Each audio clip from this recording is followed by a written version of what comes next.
I had the opportunity to come out and study art full time, or I had the option of, pursuing another career. I ultimately took the other option and went to a state school and started studying business and working in finance at the time. And this all seemed like something that, made sense, because during that time period, where I lived out in Phoenix, that it was, it just made sense for me to be doing that type of work. But what I ultimately found out was that I wasn't happy, working in a cubicle all day and doing all this stuff for these big companies and banks, and I just really didn't enjoy it whatsoever.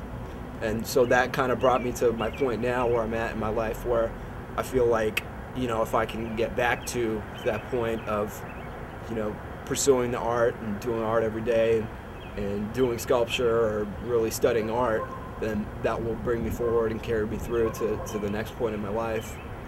And that, I would have to say, that's probably, the biggest influencing factor for me right now as an artist, is just, kind of trying to carve out a living doing what you enjoy, doing what you love, and just pursuing it full time. But growing up, I did move around a lot. I moved overseas. I've lived in Southeast Asia, and I've had a lot of life experience. Some of it good, some of it bad, but regardless, it shapes the way that I look at the world. The outlet for me was writing on walls and doing graffiti and stuff like that. And it was 1993, Southern California, riding a skateboard every day and spending a lot of time doing, things that kids do, whether it's being destructive or writing your name on the wall. But, during that time in Southern California, it really felt like you were in the center of the universe. I went to a school outside, up in the mountains, and it was a small school where there was only 100 students, and we had a 10-acre organic farm. There wasn't much to do up there. We just have to pass our time playing sports or doing whatever. But I ended up spending most of my time in the studio working on different art projects. That was a period in my life where I was pretty creative consistently for a period of a couple years. I'm a pretty introspective person, and I do. One of the things that influenced me early on was traveling to different parts of the world, and Nepal, where my family's from, and seeing like poverty and seeing just the quality of life being really hard for a lot of people. And if anything, I'd like to somehow fix that in any way, shape, or form. For me, I'm trying to figure out what kind of questions I'd like to raise with my art. For me, something that Ron English actually said was really profound. He said that an artist is somebody that doesn't have any class.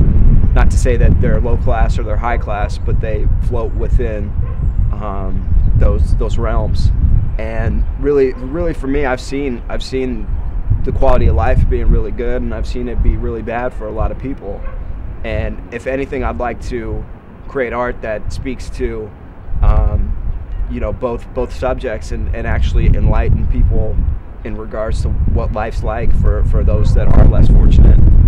When I talk to peers of mine that still do graffiti, or they do different types of art like that, I can't relate to them, because for me, I've moved past it. If you've been doing something for 10 or 15 years, you get to a point where that's not gonna satisfy you creatively, and you have to push it out into a different direction or a different medium or a different method. With the work itself. So. And if you look at the history of my art, there's portions where I was really influenced by German abstract art, German expressionism.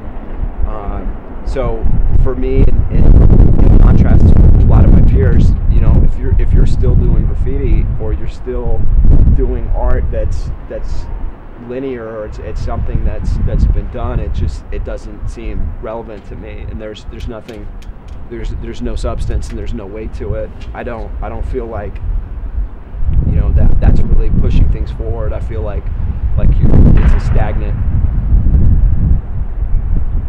It was a gunshot, dude. And for a lot of my peers, whether you're successful or not doing that type of art, I feel like there's nothing else that can be done, especially with street art. And you know, I feel like that movement is almost over, and really the emphasis would be to try to create something new that's original and it's more conceptual versus something that's been done before. But it still does have a lot of influence on my art. It's another gunshot. You know, for a long time I didn't feel like there was any way anybody could make a difference in this world.